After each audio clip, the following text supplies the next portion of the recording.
Hey everybody, this is Joshua Kenny Greenwood. I am the senior pastor and the overseer here at the Empowerment Center Church, churchfreedom.org. I'm also the author of this book called The Corporation Soul, Freeing America's Pulpits from the Restrictive 501c3 Laws for Churches. And today we got a video. We actually got a question that asked us, Joshua, in fact, I'm going to read it right here from my computer. It says, Joshua, am I required to take a vow of poverty when setting up a church or a corporation soul? That's a really good question. In fact, that is actually one of the most detailed answers that we give in this book. There's multiple pages. I could probably give an answer an hour long, but I'm going to try to really condense this. You're really not, you really don't have to take a vow of poverty in order to get the corporation sold. What this is going to come down to is what it comes down to income. Okay, it comes down to appropriating income, and this is something that the corporation soul really throws a monkey wrench because there is no legal precedence from either the IRS's side or the church's side to really state their case. So somebody can state something and it's really true until it's proven false in a court of law. Okay, and so the corporation soul is super unique because it acts as a natural person. On one hand, it's classified, even by the IRS, it's considered a natural person in its business dealings, okay? And a natural person is defined in Black's Law Dictionary, has the exact same definition as an individual.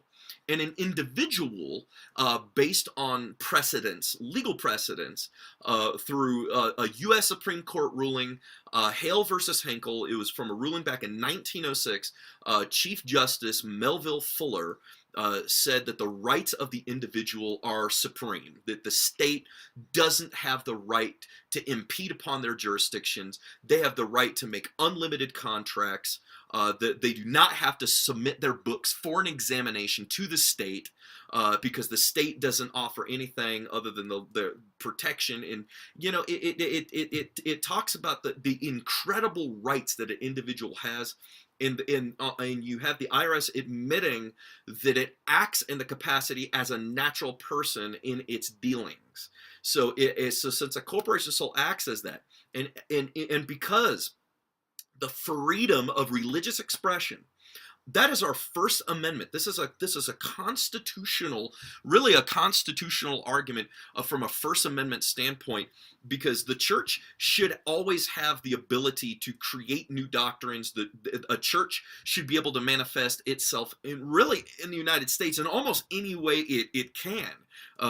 When you think about it, because our Constitution allows for that religious freedom of expression. I mean, if you got atheists that call themselves a church now, for crying out loud, it's not right that they do that. But our Constitution allows for that, and because it allows for that, there's a significance when it comes to the vow of poverty. And why I'm talking about the Constitution and making it a constitutional issue is because the vow of poverty really has to deal with a form you have to fill out with the IRS. There's a form that you have to fill out. It's in our book. It explains everything, but there's a form that you fill out into the IRS, and you submit it to the IRS, and you're seeking recognition of your vow of poverty. But in order to take a vow of poverty based on their standards that they're going by from a court decision or from a lawmaking decision, okay, is that it's only from bona fide religious orders that have been in existence since 1950. Okay, well, it's the year 2014, for crying out loud. Okay, so this thought process, let's put it this way, there's an argument to be made. Okay, there's a constitutional argument to be made that even stating a date and saying, well, we'll only recognize a vow of poverty if you're in a legitimate religious order that's been around since 1950, that completely circumvents the freedom of religious expression. If a church wants to establish a religious order from scratch, okay, in the year 2014 and take a vow of poverty, that should have the same exact significance as a person that takes a vow of poverty in 1949, okay, and being grandfathered in to whatever standard you put. It literally makes no sense. Okay, there's a real constitutional argument to be made. And so what it comes down to is it comes down to the income that you receive serving as a pastor of the church, okay, and whether or not you have to pay FICA taxes or SECA taxes, that's your self-employment taxes, okay, on your income. That's what it comes down to. The vow of poverty is that when you pay yourself back a salary, do you have to?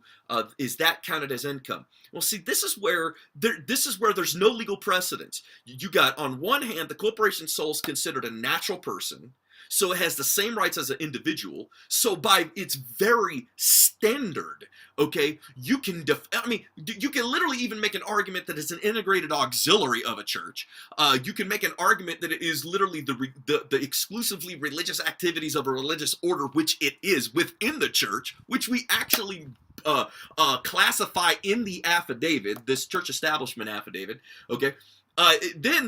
So then you have Melville Fuller from the United States Supreme Court that ruled back in 1906 with Hale versus Hinkle, the literal differences between the rights of an individual and the corporation, and the rights of the individual are supreme as compared to the corporation that's a creature of the state. Yet the corporation sole is recognized as both a natural person and a corporation. Now you gotta figure me, how in the world? There's no legal precedence for this. There's none. This has never even been discussed, is what I'm saying. So no one has ever even thought to even make this legal argument, okay, in relationship. So this is a real gray area when the church uses. I don't think the IRS are really the folks really have a fundamental grasp. I think that they have a very good grasp on how to handle an organization that abuses the corporation sole as a tax shelter.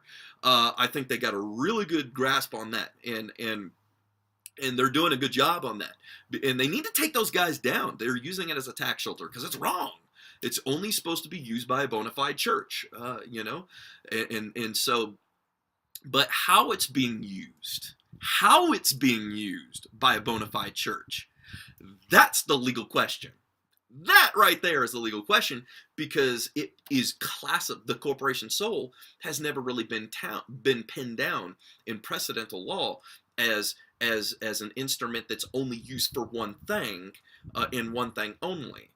Yeah, there's been precedents in the past that's been used for title, but it is used as a natural person in all business-related transaction. And I don't care if there was precedents before that or not.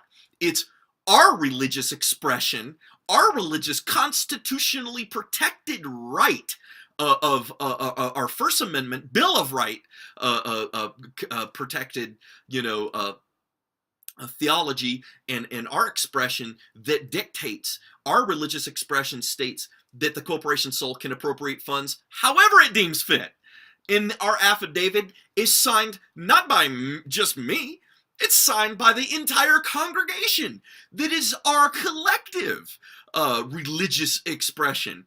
So then I have to ask the question, if that's the case, and that is our religious freedom of expression, is there currently a law, okay, that has been passed and signed off by and approved by Congress, ratified by the Senate, and signed by the President, that removes or lawfully compels us to not assert that type or that level of religious freedom of expression?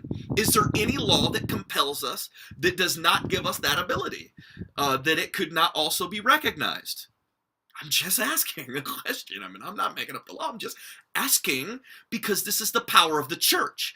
And when the power of the church is begun to be wielded by the church, but in asking these questions, in pressing these questions, because we have so much unlimited authority because of the separation of church and state, that means state, you don't want the church to come in and rewrite your laws. It also means you can't come into our church and rewrite our laws. So it is a violation of our religious expression, our religious freedom of expression, for you not to recognize any religious order or a vow of poverty by any church, for that matter, that did make one after the year of 1950. Let's say they did want to make it. I don't care if they made a vow of poverty today, this afternoon. The IRS should absolutely, when it's being signed under the penalties of perjury, meaning that man or woman that signs that document, if they lie, they're agreeing to go to prison for however many years. You should be able to accept that. And if they did lie, and they absolutely lied, then they should be held accountable. But if they didn't lie, then you should take them at their word, just like you take 1040s at their word, and you prosecute people if they lie, but you believe them when they say that they're putting stuff on their taxes. Folks, come on now. This is just an argument. And this is the church, for crying out loud. If they want that separation, that's perfectly fine. But whatever rules we make up for ourselves here, they got to accept. And if we accept the vow of poverty, and it says that that stuff is mandatorily exempted from even being required to file taxes under 266033, 26 USC 6033 3A 1 through 3, that gives a mandatory exemption from even being required to file annual informational returns for churches and the exclusively religious activities of any religious order that is within the church that the corporation soul is classified at, because we went ahead and put that in the church establishment affidavit. So that's our literal religious expression being put literally in the same exact form and being signed in the same way that the Constitution itself was manifested. So, folks, this is the argument. The whole thing about the vow of poverty, I didn't even intend to make a video this long, but it just had to come out. It's just been bottled up. I'm sorry. So listen, this book explains to everything. It literally even pulls stuff right out of the IRS's manuals. We've done a lot of creative research in making sure that we gave you the best answer possible in this book. So get the book. If you have a question, put it in the comment box. If your question is an original question, we'll go ahead and we'll even make a video here and post it.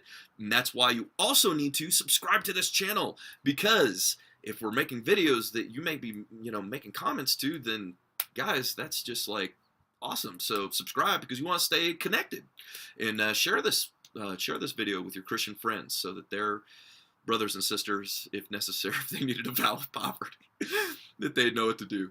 So anyway, I love you guys. You guys have a great weekend. God bless. Thank you so much.